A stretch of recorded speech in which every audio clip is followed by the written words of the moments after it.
Hi everyone, welcome to the Phronetic AI Podcast. In the last episode, we discussed how Phronetic AI is building cutting edge AI products in India and the future of AI ecosystem in general. But in this episode, we're gonna discuss about one of the most hot and misunderstood topics in the AI world today, that are AI agents.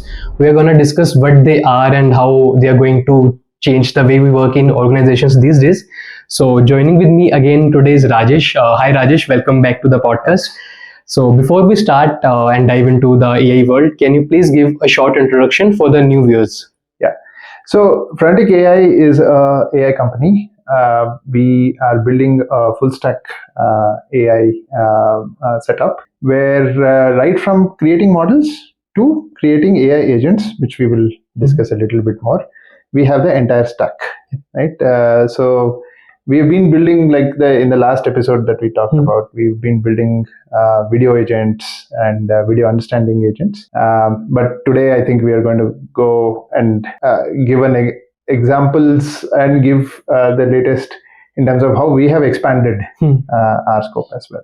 Yeah, so like starting with, so a lot of people do hear about the term AI agents, but they often confuse it with like ChatGPT or Gemini only. So how exactly, like what exactly are AI agents and how are they different from your general AI platforms? Yeah, so I think in the last 1 year, so let's say if you go to 2024, these LLMs became very popular, and ChatGPT, Gemini, all of these things are LLMs, right? And so you have LLMs which are doing language,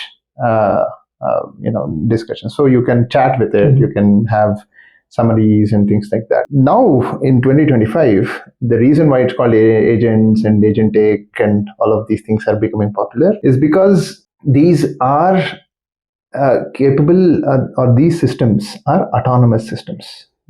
They're able to perform an action and not just do a conversation. So previously it was all conversational. Now it is more action oriented, and it can actually do certain decisions on behalf of the organization, on behalf of certain users and things like that. So that is why AI agents as such are different.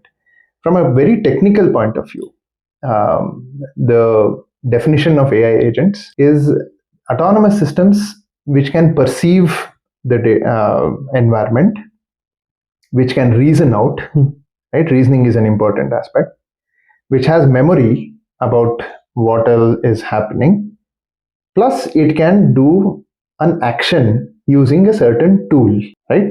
So it can be any software tool, right? But it's able to use that tool. It can be an email, it can be CRM system, it can be anything, but it can use the tool, right? So anything which can perceive, reason, and act, right, is an agent right now. So that's the new definition, and that's what is the exciting things. So like, for example, in a sales company, any sales guy is using a CRM system to send manual emails. We can have an agent with a memory that can perform those tasks. Yeah, so basically not just that. So let's say the sales guy, right? He would have looked at a bunch of leads. He would have qualified it in a certain way. He would have then written out personalized emails for each of those this thing, and then he would have used the tool to actually send it. Now here there is a component of generative piece where you are writing personalized emails. And you are able to understand which company the lead is from. Let's say somebody is from Coca-Cola, somebody is from Pepsi, somebody is from Unilever, whatever it is, right? What is important for them that your company can offer? These kind of decisions that are to be taken, or rather these are what I can call as a personalization, but with context. Even that agents can do. It is not a pure automation. Right? There is a certain level of intelligence in that automation. So it will help even an employee at their organization. Everything, right? So now this is no longer your assistants, right? This is like your co-workers. So you can depend on them, on these AI agents, to actually do your work itself, right? Got it. Take a part of the work itself and then say, okay, let it take care of it. I'll do certain other things, right? Like that. That's the evolution. Got it. Like, but to make it even more simpler for the audience, can you share a simple analogy or a real world example that shows how an AI agent works in practice in a real life situation? So you can take an insurance this thing, right? And we've been working on some of those BFSI related pieces. And you think about somebody who needs a car insurance, right? Now, a car insurance has various parameters, right from their IDV calculation to what sort of roadside assistance and what sort of features that are there, right? Like you can have tire coverage or engine coverage or bumper to bumper, and lots of other things. Now, obviously, not everyone would understand how these things work, right? So imagine an agent, right? AI agent that you are talking to. And that agent will explain every aspect of it. Now, with the agentic piece, it's also able to tailor the insurance based on your requirement. You say that no, my IDV should be 6 lakhs instead of 10 lakhs. My I don't want bumper to bumper. I just want engine coverage. Okay, so it will do the changes for you in the system, right? And come up with the final quotation and the final insurance, and then trigger a payment link. So that you can actually buy that thing. So now it is not pure conversational. Last year, what used to happen, you could understand that these are the different things in insurance, right? That these are the different pieces that it covers and things. Now, not only that, it can actually change the insurance for your liking. Like personalized It's almost like that, right? It's not even recommendation, it's actually doing all the changes. And then coming up with a final quote and saying, okay, Avish, are you happy with this? Right? And then saying, okay, if you are happy with this, you need to, pay in this link, and you're done. Like a couple of months back, my parents wanted to get a health insurance, but they were very confused because there are like hundreds of companies, and all of them are good bank companies, right? But we don't know which one to trust. So, and each of those will have hundreds of options. Right? Somebody will say, no, we are going to cover this diabetes thing, or we are not going to cover BP. We are going to cover that. And that explaining that in local language, in the right way, and modifying it also. It's not just explanation anymore. Because there is agency. So there is a famous saying now that agency is greater than intelligence. Right? If a system knows which tool to call and what to do, you think that it is actually more important than being the most smartest thing around, right? So that's where that's a practical example of a AI agent at work. If we would have done this podcast earlier, I would have asked my parents to use that agent instead of being confused and talking to different people. Exactly. So one thing I'm noticing, like when I go to Reddit or LinkedIn, these days everyone is talking about AI agents. So why are AI agents suddenly being talked about like on every platform? What's changed recently that makes them possible and like popular in the AI domain currently? I think a couple of big changes that happened in the industry. One was this mass adoption of MCP, what we call as a Model Context Protocol.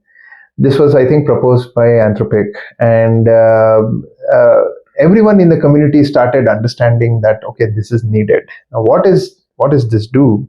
Is that it opens up the internal tools for LLMs to use. So you think about it as a some sort of a protocol saying, hey, you know what, you are intelligent, right? You know how to use, you know how to talk, first of all. Now, if you have to use the tools that are there, the software tools, here is a standard protocol, right? Here is how you communicate with the tools. You are able to communicate with humans so far, right? Your ChatGPT or whatever, you are able to communicate with humans, but you can now communicate with tools and APIs and services and all of those software tools and everything using this protocol. Now, because that protocol adoption became very clear, and everybody, thousands of tools started opening up their MCP servers, right? And so now all LLM providers were also aligned. It's not just OpenAI or Anthropic, Gemini, Grok, or Quen, or anybody who is giving out llamas, or anyone, right? They are all able to use this protocol. So AI agents are now becoming a popular thing because of MCP. The second one is reasoning, right? So the problem with tools is, okay, you have got multiple tools, right? Which tool to pick? So let's say you want some calculation to be done. It needs to understand that I need to pick calculator, right? You need some weather report. It needs to go to weather this thing. It cannot make up weather or make up a calculation, right? So such kind of reasoning. So you have asked for something. It needs to understand which tool to choose, right? And use the tool. So you don't need to manually tell key you need to use this platform or a tool. It can do this reasoning on its own. Correct. Yeah. It can do the reasoning on its own. It has the capability to understand different tools, right? And communicate using MCP. Yeah. Right? It's as simple as that. And for every tool that gets onboarded, you mentioned that, okay, this tool is for this purpose. That's enough for the LLMs or the intelligence part of it to understand that, okay, for this kind of query, I need to go for this tool, right? And so reasoning became an important feature, which got opened up because of DeepSeek and everything. They also showcased how reasoning is becoming popular, and there is a chain of thought saying, okay, why did you choose it? Right? That's also important. As developers, as AI agent builders, we need to understand whether the system is doing the right job. Even as an end user, they need to understand why it chose a calculator versus a weather. Even within weather, why did it choose this tool versus another tool, right? Things like that. So I think because of MCP and reasoning, agentic AI became very popular, and hence AI agents are becoming very popular, almost to the extent saying, some people saying, it's going to be a decade of AI agents. It's for the next 10 years, everyone is going to just build something like that. So now that we know that what makes an AI agent so powerful, but what's one big misconception that people have about AI agents you would like to clear? Okay. So see, as with any technology, and as with any development as well, the misconceptions are that you will have a lot of expectation. Like there is oh, it can do everything. It is as good as the tool that is there underneath, right? So some of these agentic pieces, if they are not working, maybe the tool is not up to the mark. That is still software, right? You need to make sure that is working. Your database tools are proper, right? So there is that restriction, or probably I could say the limitation, right? That agentic AI is only as good as the tools that are there underneath, right? And then the reasoning also, there might be mistakes in the reasoning, because these are all again probabilistic models.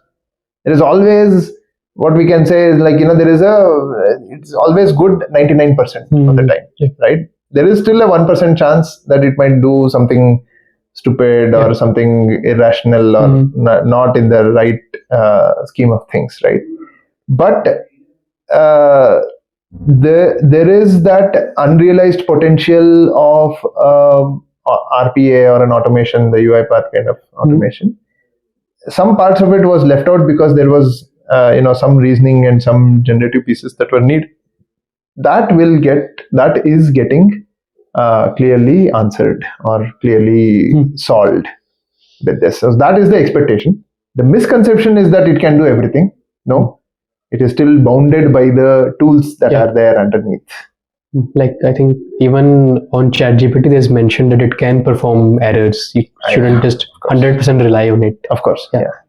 There's always that case with probabilistic systems. Yeah. So like, I think till now we have got an idea and a clear understanding about what AI agents are, but how exactly is Phronetic AI building these kind of AI agents today?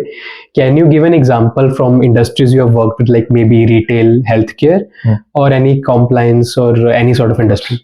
Yeah. See, Phronetic AI, we were building VLMs last year, right? And we built out a few. We opened it in Hugging Face, our outlet models.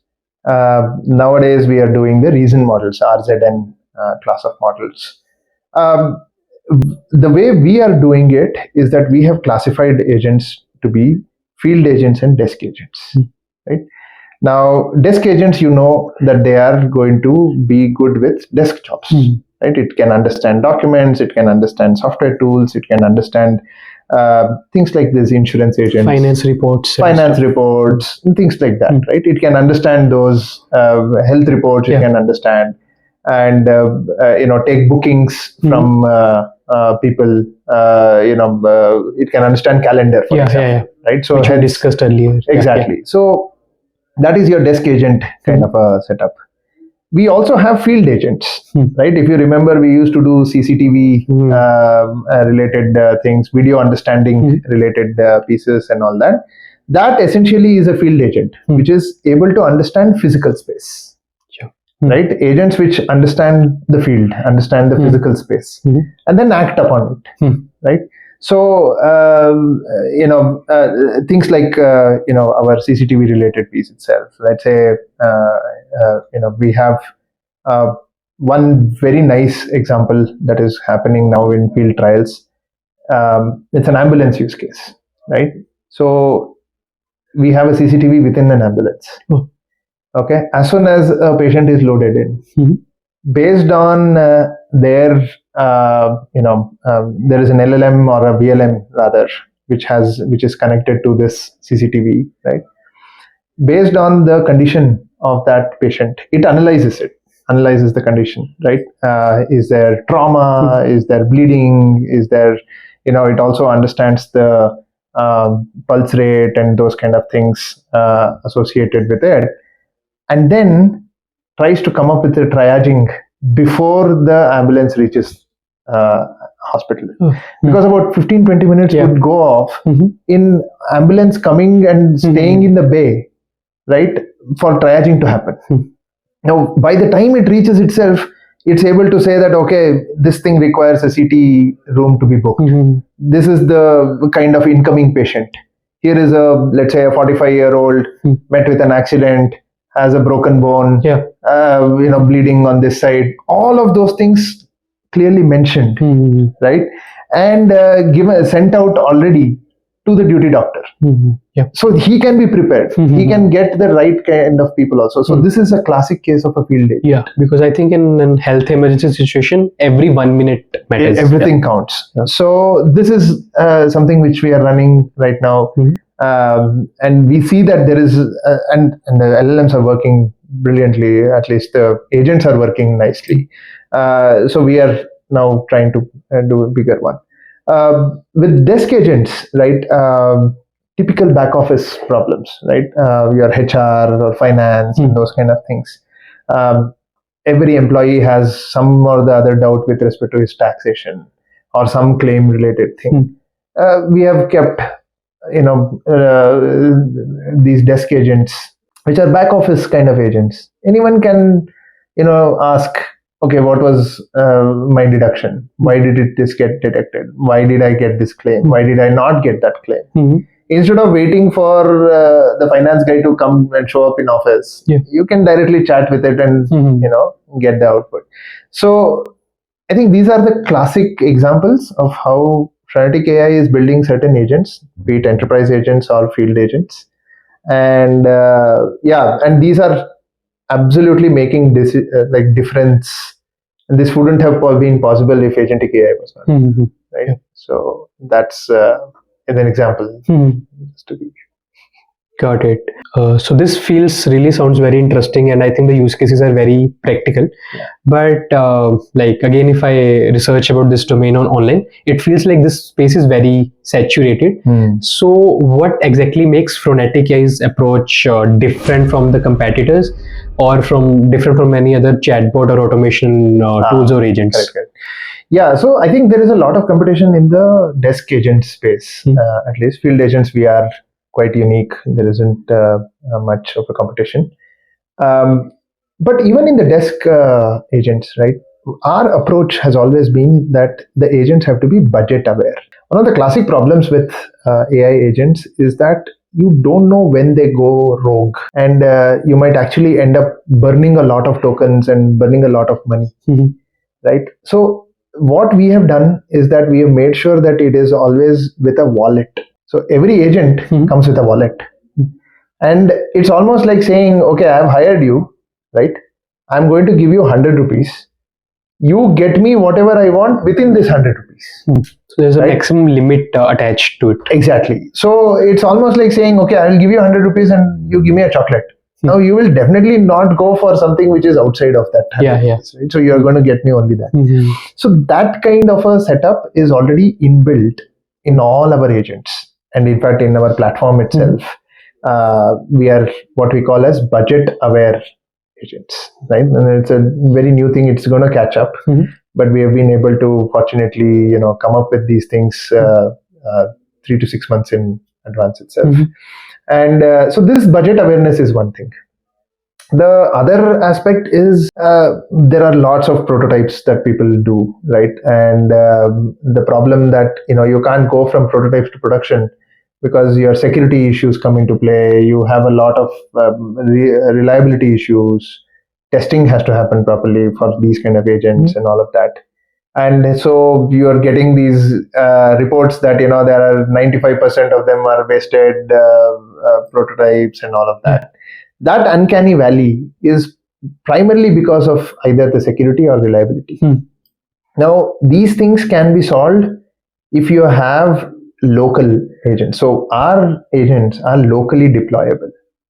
So we have a box, for example, which has a GPU, and you can actually load your agent into that box, right? And these LLMs, the full stack. So this is where the power of full stack comes into play. You should own the model, you should own the middleware, and you should also own the application side of things. So that way you exactly know what is happening, right? And hence your security will be very clean. Right? You can always say, no, you know what, there is no data leak in this. The second one is the reliability part, right? Because it is locally stacked and things like that. By the time you do that, you would already been done a lot. You would have done a lot of testing before you actually deploy these kind of things. Because for local models to work, you need to have enough data and enough testing. So that way, because of local deployment and budget awareness, right?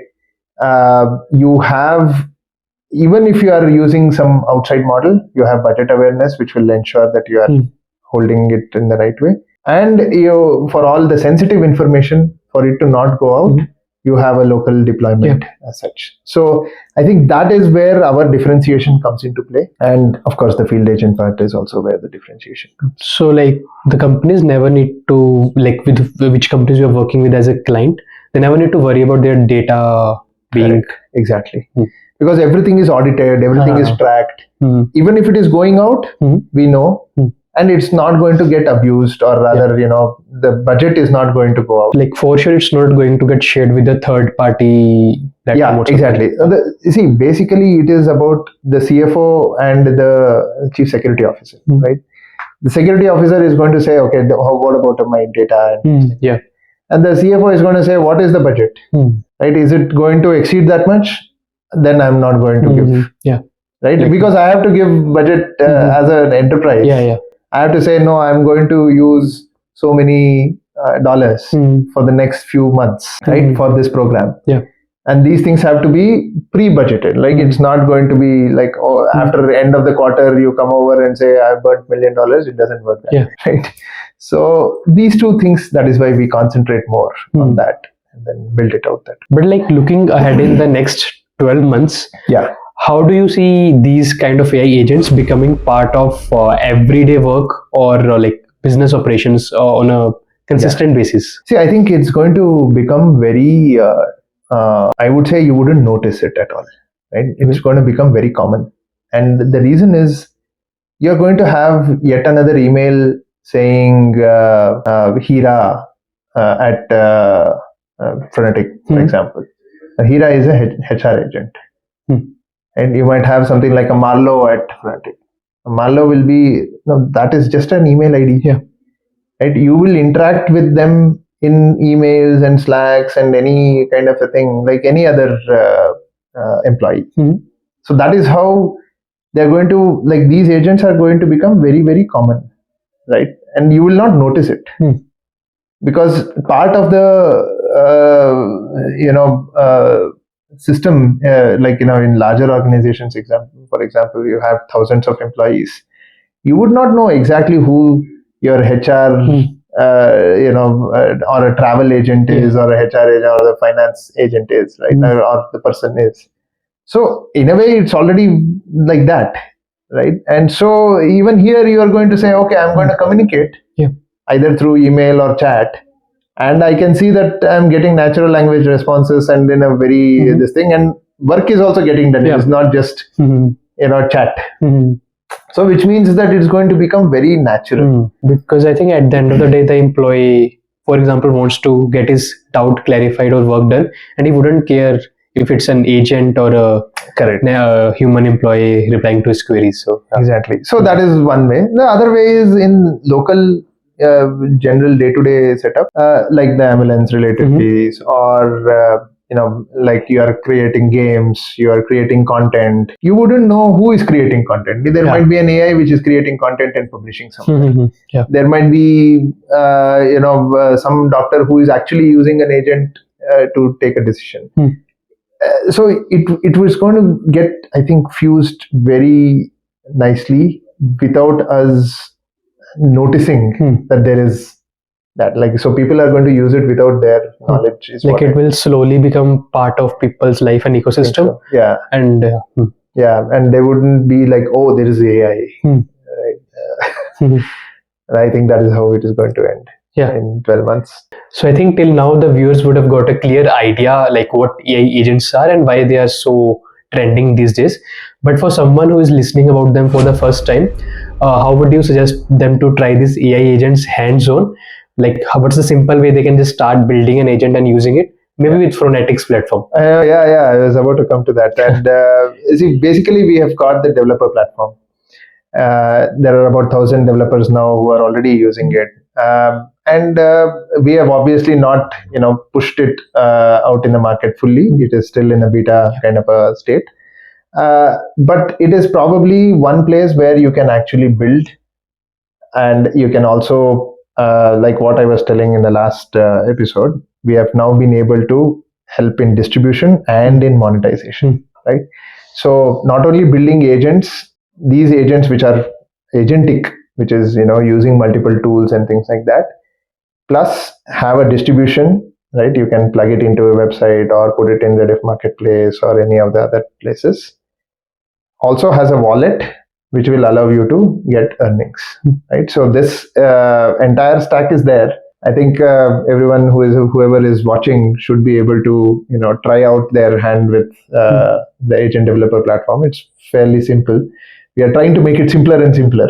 But as of now, even school kids are able to, 12th standard, 11th standard kids are able to actually build out interesting agents. We have had one intern who built like 8 agents in 2 weeks. Pretty impressive that way. So I think everyone should try a hand in it. Yeah. So thank you for sharing these insights. I will mention the platform link in the description box below. You guys can check out the platform and try to create your own interesting AI agents, monetize them, and earn some real money as well. And I really hope people who are watching this podcast and learning about AI agents for the first time got some clarity about this latest trend in the AI ecosystem. So that was a great discussion. Thanks a Thank you lot. for joining. Thanks. So, and yeah, thank you everyone for tuning in. See you in the next one. We will cover some more interesting topics in the AI world, and you will share your own latest insights. Of course. Yeah. Absolutely. So, yeah. Thanks a lot. Bye. Yeah. Yeah. Thank you everyone. Bye.